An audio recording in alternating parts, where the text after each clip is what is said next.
नमस्कार साथियों, welcome to my YouTube channel. आज हम बात करेंगे क्लास 8 के सेकेंड लेसन की इतिहास की बुक की व्यापार से समाज तक कंपनी की सत्ता स्थापित होती है, कैसे होती है, इसके बारे में बात करेंगे। अच्छा, ये लेसन है वैसे तो क्लास 8 के लिए है, लेकिन UP police, railway, UP TSSC और आदि जो भी कंपटीशन एग्ज़ाम है इनके लिए बहुत ज़रूरी है, इसलिए मैं इसे लेकर आया और आप लोगों के बीच रख रहा हूँ। ठीक है, तो हम शुरुआत करते हैं बिना समय गंवाए।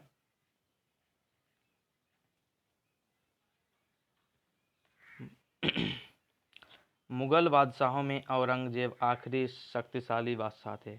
कैसे थे? मुग़ल बादशाह में औरंगज़ेब आखिरी शक्तिशाली बादशाह थे। उन्होंने वर्तमान भारत के एक बहुत बड़े हिस्से पर नियंत्रण स्थापित कर लिया था। 1707 में उनकी मृत्यु के बाद बहुत सारे मुग़ल सूबेदार और बड़े बड़े जमींदार अपनी ताकत दिखाने लगे। क्या करने लगे? अपनी ताकत दिखाने लगे। औरंगज़ेब जो थे वो आखिरी मुग़ल बादशाह थे, शक्तिशाली बादशाह थे। उन्होंने वर्तमान भारत, जो भारत है वर्तमान में, इसके एक बहुत बड़े हिस्से पर अपना अधिकार स्थापित कर लिया था, अपना नियंत्रण स्थापित कर लिया था।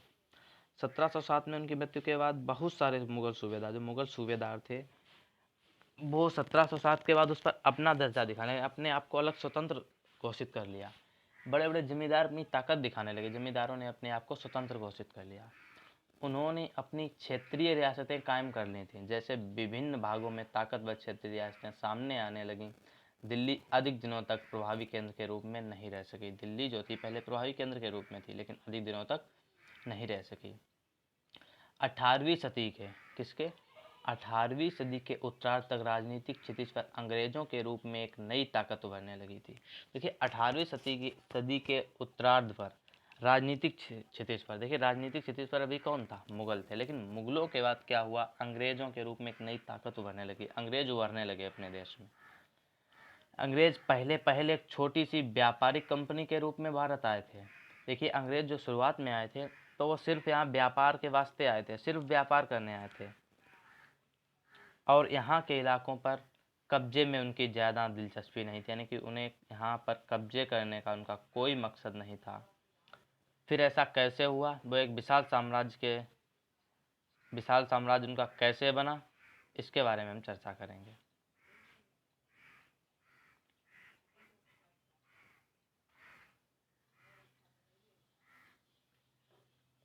पूर्व में ईस्ट इंडिया कंपनी का आना, ठीक है, यानी कि पूर्व में ईस्ट इंडिया कंपनी कैसे आई? सन 1600 में। कब? सन 1600 में ईस्ट इंडिया कंपनी ने इंग्लैंड की महारानी एलिजाबेथ प्रथम, किससे? इंग्लैंड की महारानी एलिजाबेथ प्रथम से चार्टर अर्थात इजाज़तनामा हासिल कर लिया।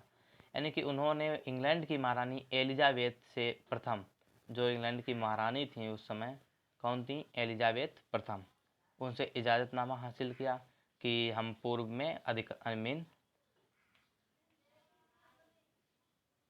एलिजाबेथ प्रथम से चार्टर एक्ट इजाज़तनामा हासिल किया कि हम इधर व्यापार करने जा रहे हैं। व्यापार करने का अधिकार मिल गया, जिससे इन्हें कंपनी को व्यापार करने का अधिकार मिल गया। इन्होंने अधिकार उससे मांगा और उन्होंने इन्हें दे दिया अधिकार। इस इजाज़तनामे का मतलब यह था कि इंग्लैंड की कोई और व्यापारिक कंपनी इस इलाके में ईस्ट इंडिया कंपनी में होड़ नहीं कर सकती। अच्छा, इजाज़तनामा में इन्होंने क्या कहा था? इनका मतलब था कि ईस्ट इंडिया कंपनी का मतलब था कि केवल ईस्ट इंडिया कंपनी ही इधर जाएगी, इसके अलावा दूसरी इंग्लैंड की कोई भी कंपनी इनके बीच नहीं आएगी, होड़ नहीं कर सकती थी। इस चार्टर के सहारे कंपनी समुद्र पार जाकर नए इलाकों को खंगाल सकती थी। क्या कर सकती थी? समुद्र पार जाकर नए इलाकों को खंगाल सकती थी। वहाँ से सस्ती कीमत पर चीज़ें खरीद कर उन्हें यूरोप में ऊंची कीमत पर बेच सकती थी। यानी कि देखिए, जहाँ एक ही कंपनी जाएगी सस्ती खरीदेगी, जितने खरीदेगी आपको बेचना पड़ेगा, ठीक है। तो उस समय लोग इन्हें सस्ती चीज़ें बेच देते थे और ये खरीद कर यूरोप में ऊंची कीमतों पर वही चीज़ें बेचते थे। कंपनी को दूसरी अंग्रेज व्यापारिक कंपनियों से प्रतिस्पर्धा का कोई भय नहीं था। भाई, भय क्यों नहीं था? इनके पास इजाज़त थी कि ईस्ट इंडिया कंपनी के अलावा इंग्लैंड की कोई दूसरी कंपनी इनके बीच होड़ नहीं लगाएगी, इसलिए इन्हें कोई किसी भी कंपनी से प्रतिस्पर्धा का कोई भय नहीं था।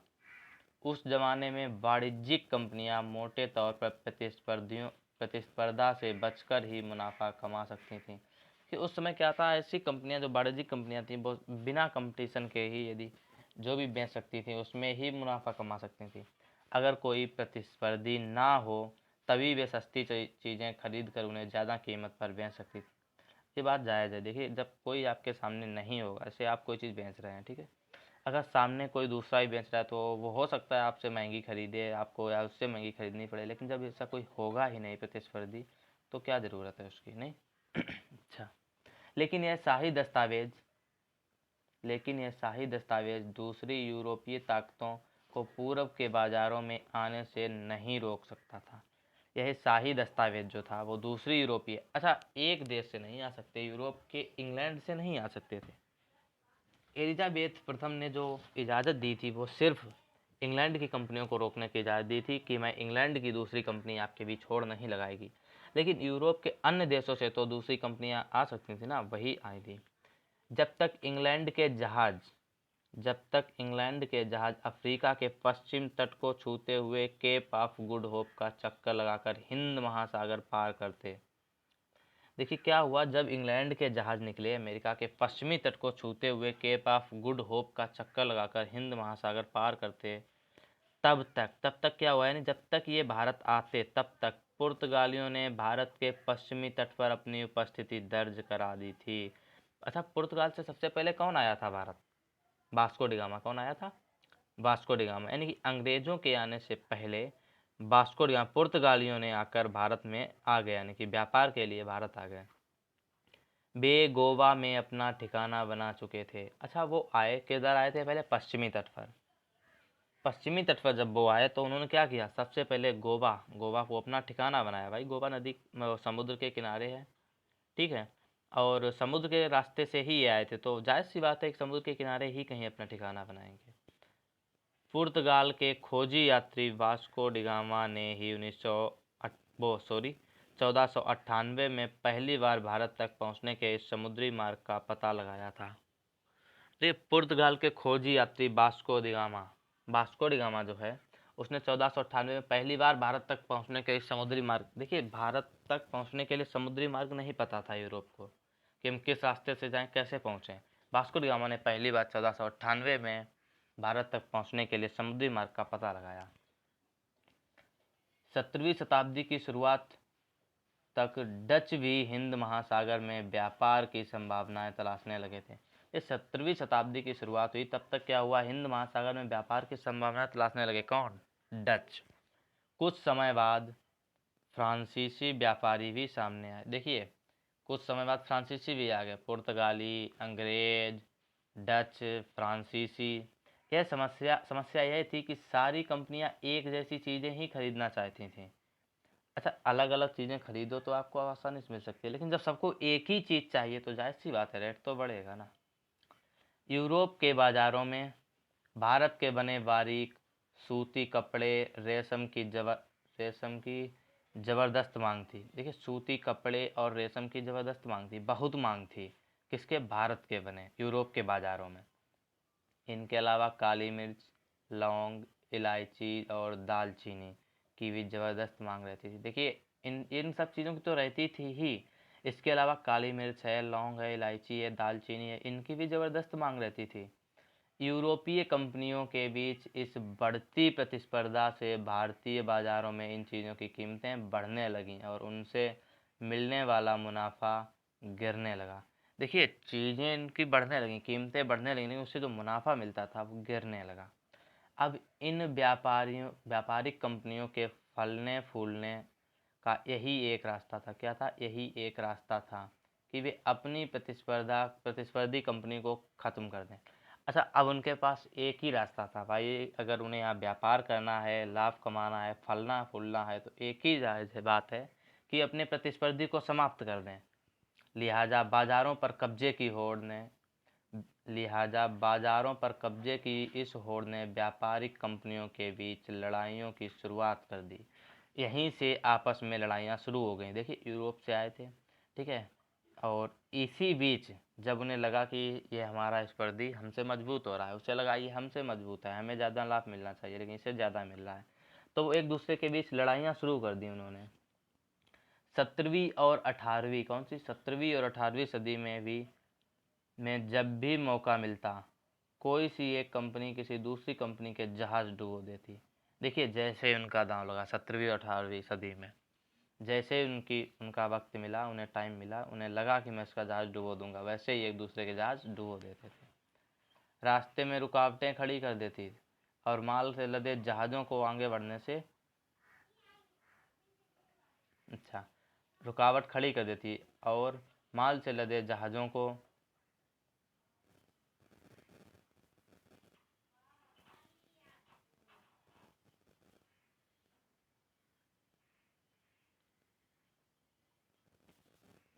आ जाइएगा,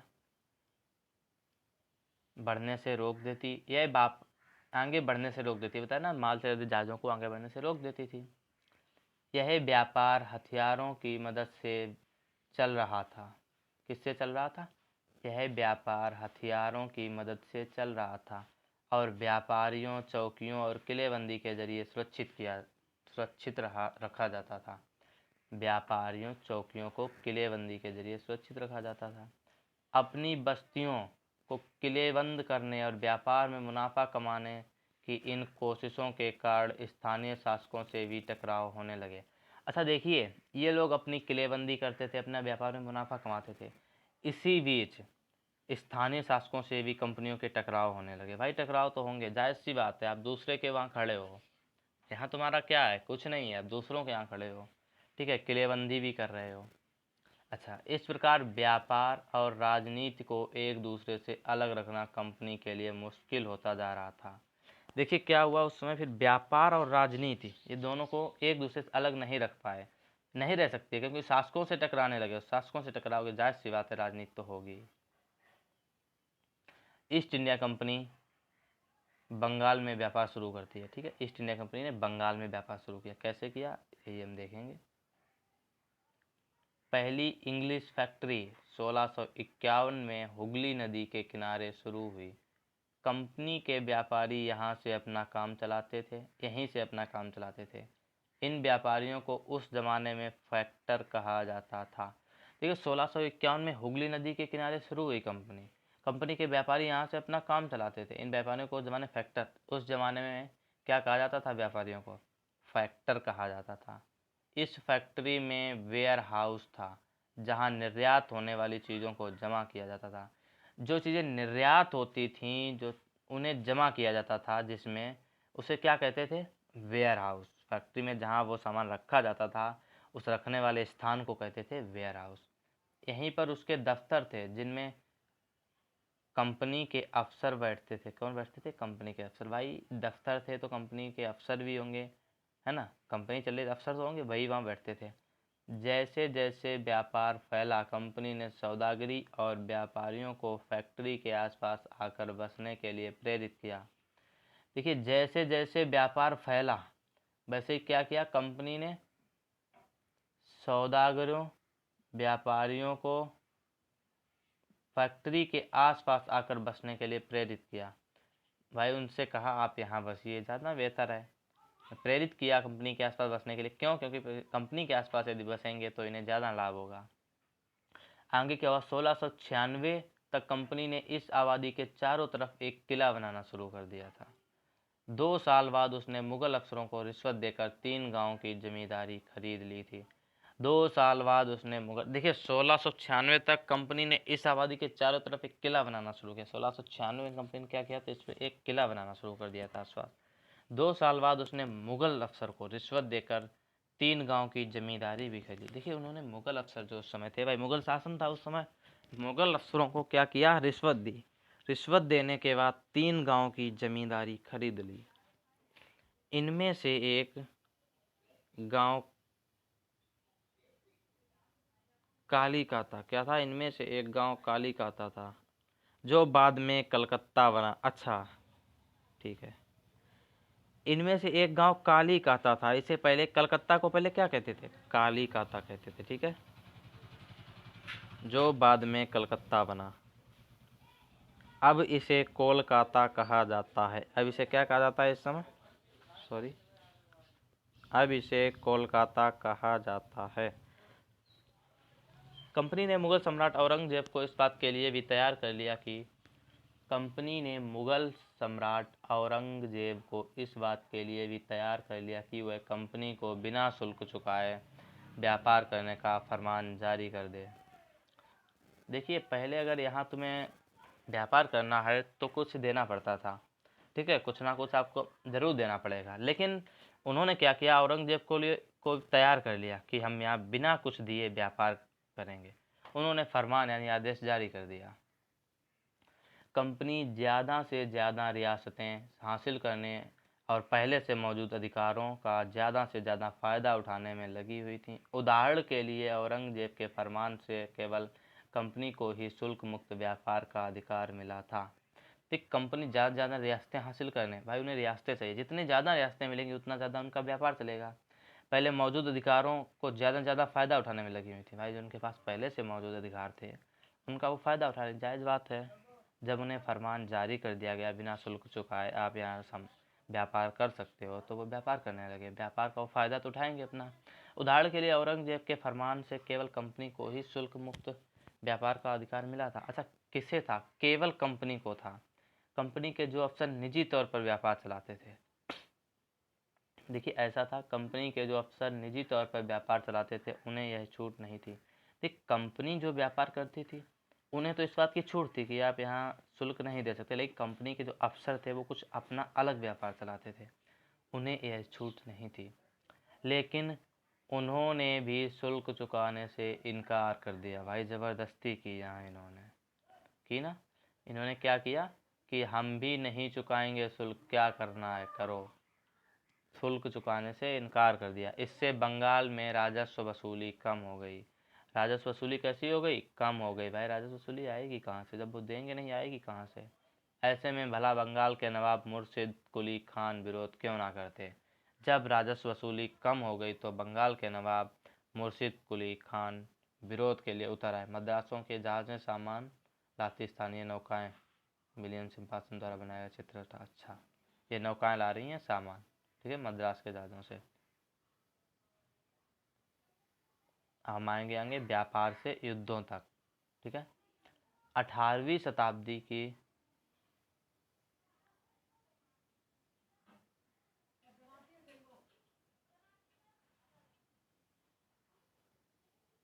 देखते हैं ये क्या है।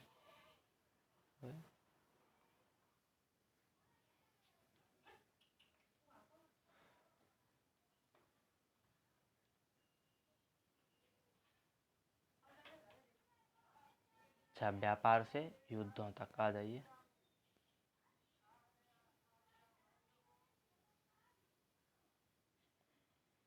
अठारहवीं सदी की शुरुआत में कंपनी और बंगाल के नवाबों का टकराव काफ़ी बढ़ गया था। 18वीं सदी में क्या हुआ था? कंपनी और बंगाल के नवाबों का टकराव बढ़ गया। भाई बढ़ेगा, जब आप राजस्व वसूली नहीं देंगे, राजस्व वसूली कम हो जाएगी तो टकराव तो बढ़ना ही है, जायज़ बात है, टकराव तो बढ़ेगा। औरंगजेब की मृत्यु के बाद, किसकी? औरंगजेब की मृत्यु के बाद बंगाल के नवाब अपनी ताकत दिखाने लगे थे। औरंगजेब की मृत्यु हो गई, उसके बाद बंगाल के नवाब अपनी ताकत दिखाने लगे। उस समय दूसरी क्षेत्रीय ताकत की स्थिति भी ऐसी ही थी। अच्छा, जिस तरह बंगाल के नवाब जो थे वो अपनी ताकत दिखा रहे थे, उसी तरह दूसरे क्षेत्र के भी ताकत दिखा रहे शासक अपनी अपनी। मुर्शिद अली खान, कौन? मुर्शिद कुली खान के बाद अली वर्दी खान और उसके बाद सिराजुद्दौला बंगाल के नवाब बने। देखिए, मुर्शिद कुली खान, उसके बाद बने अली वर्दी खान और उसके बाद सिराजुद्दौला बंगाल के नवाब बने। ये सभी शक्तिशाली शासक थे। कैसे थे? ये सभी शक्तिशाली शासक थे। उन्होंने कंपनी को रियायतें देने से मना कर दिया। क्या किया? रियायतें देने से मना कर दिया, हम नहीं दे सकते आपको रियायतें। व्यापार का अधिकार देने के बदले कंपनी से नजराने मांगे। व्यापार का अधिकार देने से बदले कंपनी से नजराने मांगे। उसे सिक्के डालने का अधिकार नहीं दिया। उसे सिक्के डालने, जो सिक्के डालते थे ना, इसका अधिकार नहीं दिया कि आप सिक्के नहीं डाल सकते। उसे नजराने मांगे, मुझे अगर आप यहाँ व्यापार करना चाहते हैं तो मुझे नजराने दीजिए। और उसकी किलेबंदी को बढ़ाने से रोक दिया, यानी कि आप किलेबंदी नहीं करेंगे। ये उनका आदेश था। जो बंगाल के नवाब थे, कंपनियों को उन्होंने आदेश दिया कि आप किलेबंदी नहीं करेंगे, सिक्के नहीं ढालेंगे। कंपनी पर धोखाधड़ी का आरोप लगाते हुए उन्होंने दलील दी कि उसकी वजह से बंगाल सरकार की राजस्व वसूली कम होती जा रही है और नवाबों की ताकत कमज़ोर पड़ रही है।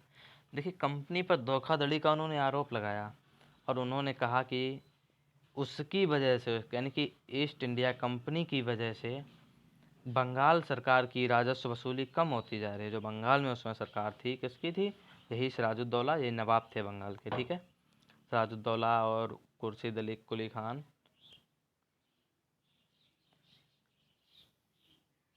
कंपनी टैक्स चुकाने को तैयार नहीं थी। इतना होने के बाद भी कंपनी टैक्स देने को तैयार नहीं थी। उसके अफसरों ने अपमानजनक चिट्ठियां लिखीं और नवाबों व उनके अधिकारियों को अपमानित करने का प्रयास किया।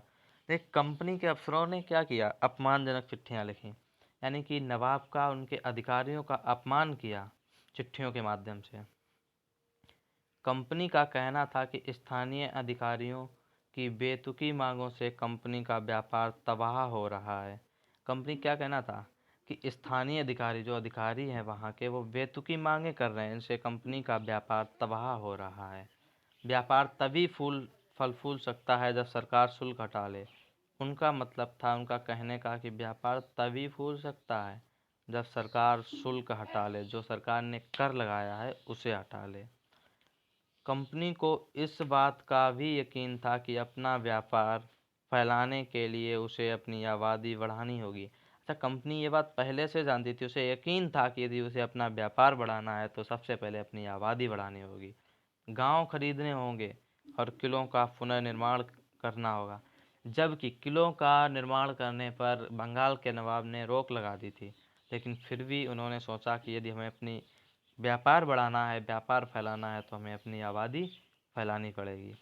ये टकराव दिनों दिन गंभीर होते गए। अंततः इन टकरावों की परिणति प्लासी के प्रसिद्ध युद्ध के रूप में। देखिए, टकराव दिनों दिन गंभीर होते गए, बराबर बढ़ते गए। फिर क्या हुआ अंत में? सबसे पहले प्लासी का युद्ध हुआ। क्या हुआ? प्लासी का युद्ध। कब हुआ? ये बहुत ज़रूरी चीज़ है, इसे नोट कर लें आप लोग। प्लासी का युद्ध 1756 में अली वर्दी खान की मृत्यु के बाद सिराजुद्दौला बंगाल का नवाब बना। देखिए, अली वर्दी खान की मृत्यु हुई, उसके बाद कौन बना? सिराजुद्दौला बंगाल का नवाब बना। अच्छा, मृत्यु कब हुई? 1756 में, ठीक है। कंपनी को सिराजुद्दौला की ताकत से काफ़ी भय था। कंपनी जो थी वो सिराजुद्दौला की ताकत से उसे भय था, भयभीत थी, डरती थी उससे। सिराजुद्दौला की जगह कंपनी एक ऐसा कठपुतली नवाब चाहती थी जो उसे व्यापारिक रियायतें और अन्य सुविधाएं आसानी से देने में आनाकानी ना करे। कंपनी ने प्रयास किया कि सिराजुद्दौला के प्रतिद्वंदियों में से किसी को नवाब बना दिया जाए। देखिए, कंपनी ने क्या किया, जो सिराजुद्दौला था उससे कंपनियां डरती थीं। क्या करती थी? उससे कंपनियां डरती थी, उन्हें भय था उससे। लेकिन सिराजुद्दौला की जगह उन्होंने सोचा, सिराजुद्दौला इतना ताकतवर है, ये हमें व्यापार नहीं करने देगा, तो क्यों ना इसकी जगह किसी और को यहाँ का नवाब बना दिया जाए। उसे ऐसा नवाब बनाया जाए जो उनके हाथ की कठपुतली बना बना रहे। तो उन्होंने क्या किया, उसके जो प्रतिद्वंदी थे उन्हीं में से किसी एक को चुनना जायज़ समझा। कंपनी को कामयाबी नहीं मिली। कंपनी को कामयाबी नहीं मिली। जवाब में सिराजुद्दौला ने हुक्म दिया कि कंपनी उनके राज्य के राजनीतिक मामले में टांग अड़ाना बंद करे। सिराजुद्दौला ने जवाब में क्या उन्हें हुक्म दिया कि आप हमारे राजनीतिक मामलों में टांग नहीं अड़ा सकते। किसे राज्य करना है, कौन क्या करेगा, इसमें आप यहाँ टांग नहीं अड़ा सकते। किलेबंदी रोके और बाकायदा राजस्व चुकाए। किलेबंदी बंद करे, ये उसका आदेश था कि जो कंपनी किलेबंदी कर रही है ये बंद करे, और बाकायदा राजस्व चुकाए। जब दोनों पक्ष पीछे हटने को तैयार नहीं हुए तो अपने 30,000 सिपाहियों के साथ नवाब ने कासिम बाजार में स्थित इंग्लिश फैक्ट्री पर हमला बोल दिया। देखिए, कितने जवान थे उसमें? 30,000 सिपाहियों के साथ क्या किया? कासिम बाजार में स्थित इंग्लैंड फैक्ट्री थी, इंग्लैंड की जो, उस पर हमला बोल दिया। नवाब की फौजों ने कंपनी के अफसरों को गिरफ्तार कर लिया, गोदाम पर ताला डाल दिया, अंग्रेज़ों के हथियार छीन लिए। क्या किया? अंग्रेज़ों के हथियार छीन लिए और अंग्रेज़ जहाज़ों को घेरे में ले लिया। इसके बाद नवाब ने कलकत्ता स्थित किले पर कब्जे के लिए उधर का रुख किया। कलकत्ता के हाथ से निकल जाने की खबर सुनने पर मद्रास में तैनात कंपनी के अफसरों ने भी रॉबर्ट क्लाइव के नेतृत्व में सेनाओं को रवाना कर दिया। इस सेना को नौसैनिक बेड़े की मदद भी मिल रही थी। क्या हो रहा था? इस सेना को नौसैनिक बेड़े की मदद मिल रही थी। इसके बाद नवाब के साथ, किसके साथ? नवाब के साथ सौदेबाजी चली। देखिए, हम देखते हैं, नवाब के साथ सौदेबाजी चली। आखिरकार 1757 में रॉबर्ट क्लाइव ने प्लासी के मैदान में, किसमें? प्लासी के मैदान में सिराजुद्दौला के खिलाफ कंपनी के सेना का नेतृत्व किया। देखिए, प्लासी के युद्ध में कब? 1757 में रॉबर्ट क्लाइव ने प्लासी के मैदान में, प्लासी का मैदान था इसीलिए इसका नाम प्लासी का युद्ध पड़ा, सिराजुद्दौला के खिलाफ कंपनी की सेना का नेतृत्व किया। नवाब सिराजुद्दौला की हार का एक बड़ा कारण उसके सेनापतियों में से एक सेनापति मीर जाफ़र की कारगुजारियां भी थीं। यानी कि मीर जाफ़र उसका गद्दार निकला। मीर जाफ़र की टुकड़ी ने इस युद्ध में हिस्सा नहीं लिया। मीर जाफ़र की जो टुकड़ी थी उसने युद्ध में हिस्सा नहीं लिया। देखिए, अपना कोई भी अगर आपको दगा देता है, यानी कि यदि आपके साथ धोखा करता है, तो आपकी हार निश्चित हो जाती है। रॉबर्ट क्लाइव ने यह कहकर उसे अपने साथ मिला लिया था कि सिराजुद्दौला को हटाकर मीर जाफ़र को नवाब बना दिया जाएगा। देखिए, रॉबर्ट क्लाइव ने एक चाल चली थी। उसने ये कहा था कि सिराजुद्दौला, अच्छा, अंग्रेज़ों को तो चाहिए थी एक कठपुतली, कोई ना कोई एक कठपुतली मिल जाए। क्यों? क्योंकि सिराजुद्दौला एक सख्त और उनसे शुल्क लेने वाला नवाब था वहाँ का, तो उन्हें तो एक कठपुतली चाहिए थी कि हमें कोई एक कठपुतली मिल जाए जो उनके इशारे पर कार्य कर सके, जो सिराजुद्दौला नहीं कर सकता था। सिराजुद्दौला ने नहीं किया। तब उन्होंने मीर जाफ़र को अपनी तरफ मिलाया और उसे अगला नवाब बनाने का उसे आश्वासन दिया। प्लासी की जंग इसलिए महत्वपूर्ण मानी जाती है। देखिए, प्लासी में युद्ध हुआ, ठीक है, किसके किसके बीच? सिराजुद्दौला और रॉबर्ट क्लाइव के बीच, ठीक है। यही मैंने आपको बताया। आगे, प्लासी की जंग इसलिए महत्वपूर्ण मानी जाती है क्योंकि भारत में यह कंपनी की पहली बड़ी जीत थी। अच्छा, इसे महत्वपूर्ण क्यों माना जाता है भाई? हम कहें तो इसे महत्वपूर्ण ना माने, लेकिन क्यों माना जाता है इसे महत्वपूर्ण? क्योंकि भारत में कंपनी की यह पहली बड़ी जीत थी। कंपनी की जो जीत थी, यह पहली जीत थी, और वो भी बड़ी जीत इतनी। प्लासी की जंग के बाद सिराजुद्दौला को मार दिया। प्लासी की जंग हुई, उसमें सिराजुद्दौला हार गया, तो क्या किया अंग्रेज़ों ने? सिराजुद्दौला को मार दिया और मीर जाफ़र को नवाब बना दिया। देखिए, वो मीर जाफ़र को पहले ही आश्वासन दे चुके थे। उन्हें कठपुतली चाहिए थी, जो उन्हें मीर जाफ़र मिल गया। उन्होंने सिराजुद्दौला को मारकर मीर जाफ़र को वहाँ का नवाब बना दिया। कंपनी अभी भी शासन की जिम्मेदारी संभालने को तैयार नहीं थी। कंपनी थी जो अभी भी वो शासन नहीं संभाल रही थी। वो क्या कर रही थी? सिर्फ व्यापार करना चाह रही थी और व्यापार कर रही थी। उसका मूल उद्देश्य तो व्यापार को फैलाना था। यानी कि उसका मूल उद्देश्य था वो सिर्फ व्यापार फैलाना था, उससे सिर्फ व्यापार करना था। अगर यह काम स्थानीय शासकों की मदद से बिना लड़ाई लड़े ही किया जा सकता था, तो किसी राज्य को सीधे अपने कब्जे में लेने की क्या ज़रूरत थी? जल्दी ही कंपनी को एहसास होने लगा कि यह रास्ता भी आसान नहीं है। कठपुतली नवाब भी हमेशा कंपनी के इशारों पर नहीं चलते थे। देखिए, फिलहाल वो कठपुतली तो था, नवाब जो बना था, कौन बना था? मीर कासिम। वो अंग्रेज़ों की कठपुतली तो था, लेकिन हमेशा उनके इशारे पर नहीं चलते थे। कभी कभी ऐसा तो वो अपनी मर्जी भी करता था।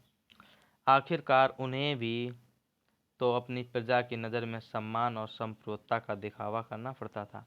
भाई, वो नवाब बना है, उसे अपनी प्रजा की नज़र में तो ये दिखावा करना पड़ेगा कि हाँ, वो संप्रभुता अपने देश के लिए, अपने अपने यानी कि राज्य के लिए कर रहे हैं। तो फिर कंपनी क्या करती? जब मीर जाफ़र ने कंपनी का विरोध किया, कंपनी का विरोध करना उसकी मजबूरी थी, क्योंकि उसे सम्मान चाहिए अपनी जनता से। तब उसने कंपनी का विरोध किया, तो कंपनी ने उसे हटाकर, कंपनी ने क्या किया? उसे हटाकर मीर कासिम को नवाब बना दिया। देखिए, मीर जाफ़र वहाँ नवाब था, उसने जैसे ही कंपनी का विरोध किया, कंपनी ने उसे भी हटा दिया। क्यों? क्योंकि कंपनी ने ही उसे वहाँ बिठाया था, कंपनी ने उसे हटा दिया।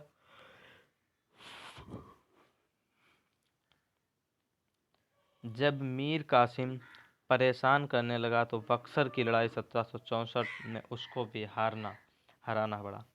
देखिए, इन्होंने मीर जाफ़र को हटाया, मीर कासिम को वहाँ का नवाब बना दिया, लेकिन मीर कासिम भी इन्हें परेशान करने लगा। किसे? इन्हें, ईस्ट इंडिया कंपनी को मीर कासिम भी परेशान करने लगा। तो बक्सर की लड़ाई 1764 को उसको भी हराना पड़ा, उसे बंगाल से बाहर कर दिया गया और मीर जाफ़र को दोबारा नवाब बनाया गया। देखिए, इन्होंने क्या सोचा था, ईस्ट इंडिया कंपनी ने सोचा कि जो मीर जाफ़र है ये बदतमीजी कर रहा है, यानी कि ये हमारी कंपनी को व्यापार नहीं करने दे रहा है, तो उन्होंने मीर कासिम को वहाँ का नवाब बनाया। लेकिन मीर कासिम ने भी व्यापार करने से मना कर दिया, व्यापार तो करने दिया लेकिन इससे शुल्क मांगा। तो इन्होंने क्या किया, दोबारा मीर जाफ़र को बना दिया, यानी कि इससे अच्छा तो वही है। अब नवाब के हर महीने 5 लाख रुपए कंपनी को चुकाने थे। देखिए, नवाब को कंपनी को हर महीने 5 लाख रुपए चुकाने थे। किसके? नवाब को।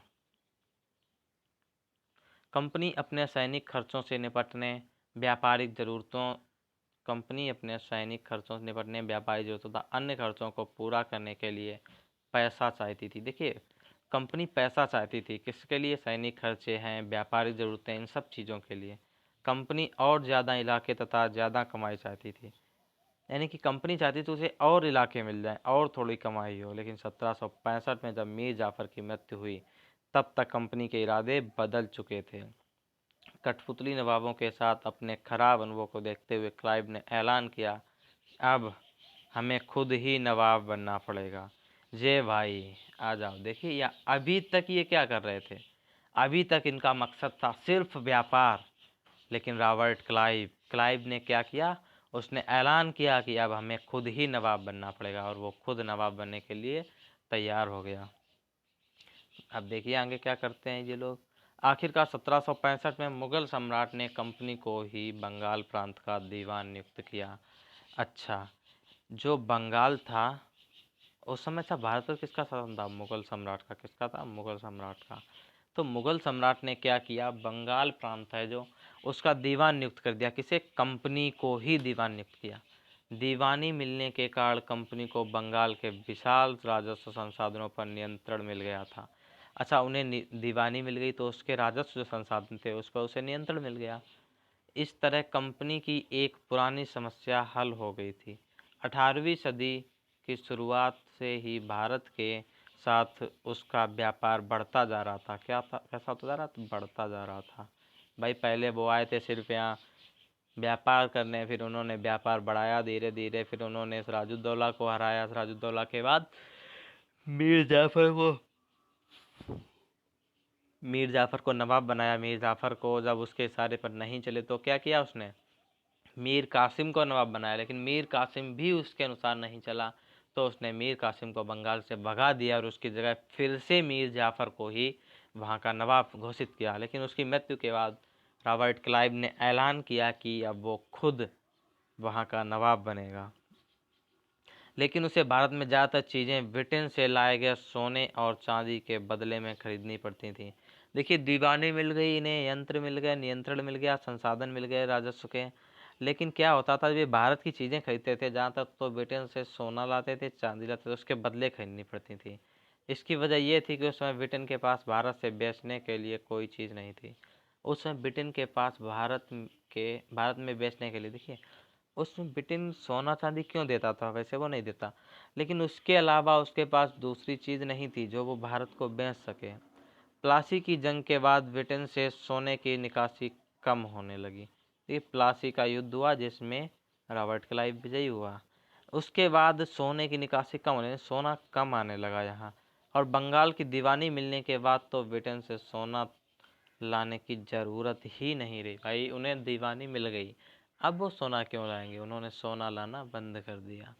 अब भारत से होने वाले आमदनी के सहारे ही कंपनी अपने खर्चे चलाती थी। इस कमाई से कंपनी भारत में सूती और रेशमी कपड़ा खरीद सकती थी, अपनी फौजों को संभाल सकती थी और कलकत्ते में किलों और दस्तरों का निर्माण की लागत उठाती। देखिए इन्होंने कितना पैसा कमाया। सोना लाते थे वो भी बंद कर दिया। यहीं के पैसे से इन्होंने अपना व्यापार किया और यहीं के पैसे से अपनी फौज संभाली, कलकत्ते में किले और दफ्तरों का निर्माण कराया सूती कपड़ा खरीदा, सब इस चीज़ करती थी। अब इंग्लैंड से लाना इन्होंने बंद कर दिया। तो हम यहीं पर ये वीडियो समाप्त करते हैं। अगली वीडियो में बात करेंगे फिर कंपनी के अफसर नवाब बन बैठे, यानी कि नवाब जो बने थे कंपनी के अफसर वो कैसे बने, क्या मतलब, ये सब हम आगे अगली वीडियो में बात करेंगे। धन्यवाद।